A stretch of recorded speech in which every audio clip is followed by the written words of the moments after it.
رمضان المبارک کی آمد ہے، اس کے بارے میں چند گزارشات بہت عاجزی کے ساتھ پیش کرنی ہیں۔ رمضان روزہ بہت بڑا عمل ہے۔ اللہ تعالیٰ نے فرمایا کہ روزے کا بدلہ میں خود ہوں، اور ایک جگہ فرمایا کہ میرے نبی نے کہ کوئی جانتا ہی نہیں ہے کہ روزے کا ثواب اللہ نے کیا رکھا ہے۔ تو اللہ ہمیں توفیق دے روزے رکھنے کی۔ تو اس سے پہلے ہم اپنے دلوں کو صاف کر لیں۔ کسی کی نفرت ہے اس کو صاف کر دیں، بغض ہے، حسد ہے، کینہ ہے۔ کینہ ہوتا ہے کسی کو نقصان پہنچانے کی نیت، یہ بغض سے زیادہ بڑی چیز ہے۔ تو اس قسم کی جتنے بھی ہمارے دل میں منفی چیزیں ہیں، یہ ہم اللہ سے مانگ کے اپنے دل کو صاف کر دیں تاکہ ہمارے روزے قبول ہوں۔ اور خاص طور پر اگر ماں باپ کی نافرمانی ہے تو رمضان میں اس کی بخشش نہیں ہوتی۔ ماں باپ کے پاؤں پکڑ کے معافی مانگ لیں۔ اگر شراب کی عادت ہے تو شرابی کی بھی بخشش نہیں ہوتی، توبہ کر لے تو سب معاف ہے، تو اس سے بھی ہم توبہ کریں۔ اور رشتہ داروں سے برا سلوک ہے تو اس سے بھی ہم توبہ کریں اور ان سے ملیں، جا کر جھک جائیں۔ اور جھک جانے میں اللہ نے عزت رکھی ہے۔ اور کسی کے بارے میں دل میں کینہ ہے، یعنی اس کو نقصان پہنچانے کی نیت اور ارادہ ہے، اس سے بھی توبہ کریں تو انشاءاللہ ہمارے روزے اللہ کی بارگاہ میں قبول ہوں گے۔ آخری رات اللہ فرماتے ہیں کہ دن کے روزے اور رات کے قیام کی وجہ سے میں نے ان کے سارے گناہ معاف کر دیے۔ اور اللہ تعالیٰ نے ہر امت پہ روزہ فرض کیا ہے۔ ہمارے لیے روزہ آسان کیا ہے کہ ہمارے لیے سحری بھی ہے اور ہمارے لیے افطاری بھی ہے۔ تو اہتمام سے ہم ان روزے رکھیں اور کوشش کریں کہ پیٹ بھر کے نہ کھائیں تاکہ جسمانی فائدہ بھی ہو، روحانی فائدہ بھی ہو۔ اگر ایک مہینہ پورا ہم اس طرح روزہ رکھیں کہ ہمیں ظہر سے بھوک لگنی شروع ہو جائے تو پورے مہینے میں ہمارے جسم کے اندر جتنی بھی کثافتیں اور غلط چیزیں جمع ہیں وہ ساری دھل جاتی ہیں اور صاف ہو جاتی ہیں۔ تو رمضان کا مطلب ہے جل جانا۔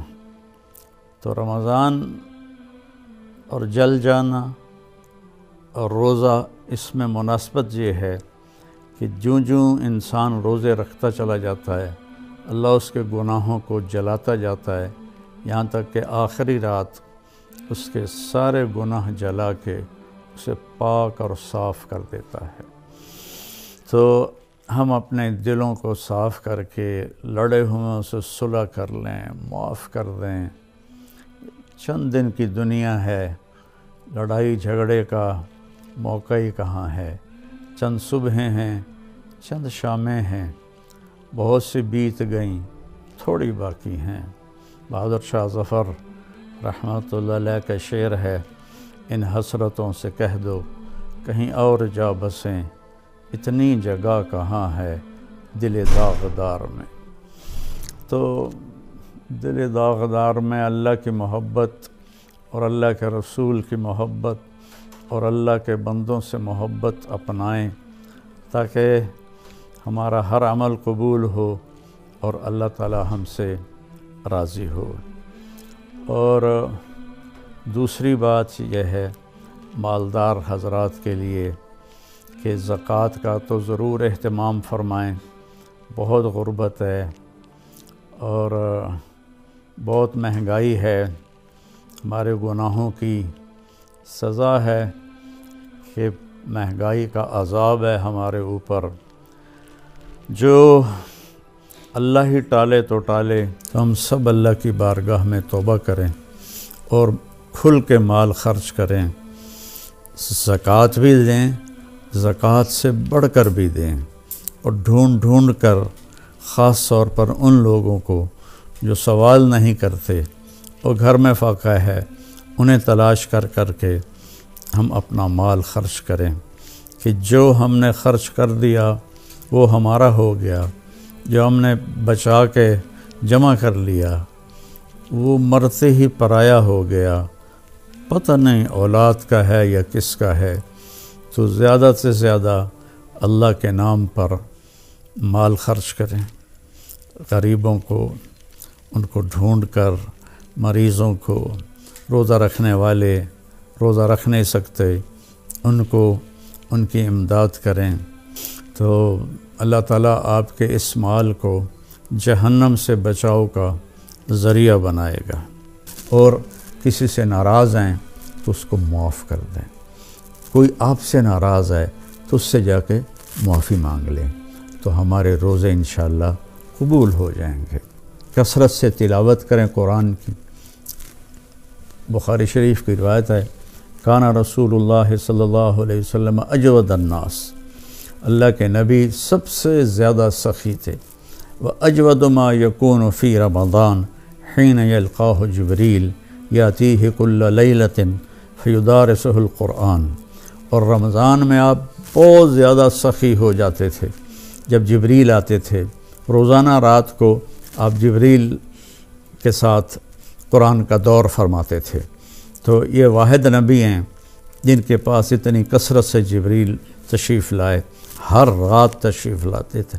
میرے نبی کو 9 رمضان ملے، تو ہر رات کو، اور آخری رمضان میں 2 دفعہ آتے تھے، 2 دفعہ قرآن کا دور ہوا آپ کا جبریل کے ساتھ، اور فرمایا ولا رسول اللہ صلی اللہ علیہ وسلم اجود بالخیر من رمضان من الریح المرسلہ، کہ اللہ کے نبی رمضان میں جبریل کے ملنے پر تیز ہوا سے بھی زیادہ آپ کی سخاوت ہوتی تھی۔ تو میں مالداروں سے کہتا ہوں سخی بنیں، صرف زکوٰۃ دے کے مطمئن نہ ہوں، زکوٰۃ سے اوپر بھی خرچ کریں، اللہ آپ کا رزق بڑھائے گا۔